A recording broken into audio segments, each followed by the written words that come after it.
40க்கு மேல ஆயிடுச்சு. இத்தனை வருஷமா யாருமே இதை வந்து எடுத்து செய்யல.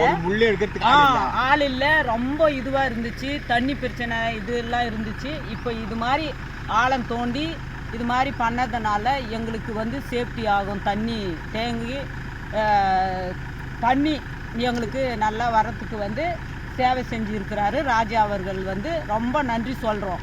ஏன்னா இது வரைக்கும் யாரும் இந்த மாதிரி செஞ்சதில்லை. நன்றிக்கா. எல்லாருமே சந்தோஷப்படுறாங்க.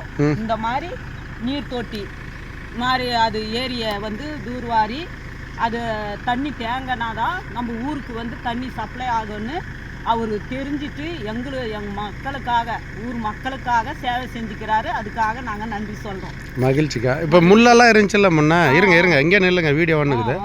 முள்ளெல்லாம் இருந்துச்சுல்ல சின்ன வயசில் நீங்கள் பார்த்துருப்பீங்க. இப்போ முள் இல்லாமல் எப்படி இருக்கு? இதுவாக இருந்துச்சு. இந்த இடம் வந்து முள்ளு பொதுர் அப்படியே அதில் வந்து என்ன நடக்கும் என்ன இது அப்படி ஒரு ஊரே தெரியாமல் இருந்துச்சு. இப்போ வந்து பார்க்கறதுக்கு அழகாகவும் நல்லா இருக்குது. ஏரி வந்து உண்மையாலுமே வீடு மாதிரி இருக்குது எனக்கு பார்க்கறதுக்கு. ஊர் மாதிரி சேவையை பாராட்டணும் சொல்லுவேன். உன்னுடைய வந்து சேவையை வந்து நாங்கள் மனதார ஊர் சார்பாக நாங்கள் வந்து மனதார பாராட்டுறோம். இந்த மாதிரி தூர்வாரி நீர் தேக்கத்தை பண்ணுறதுக்காக சேவை செய்கிற ராஜா